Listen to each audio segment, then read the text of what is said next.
High-density event-related potentials, or ERPs, allow for tracking of the rapid temporal dynamics of the functioning human brain.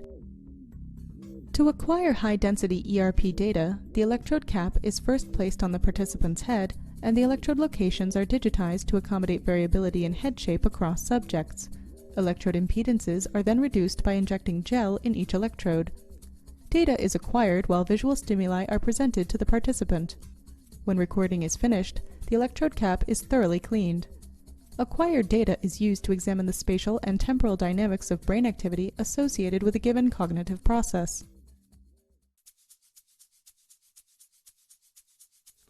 Hi, I'm Scott Slotnick from the Memory and Perception Lab in the Department of Psychology at Boston College.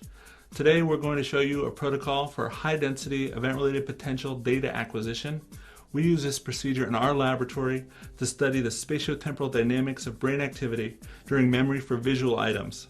So let's get started.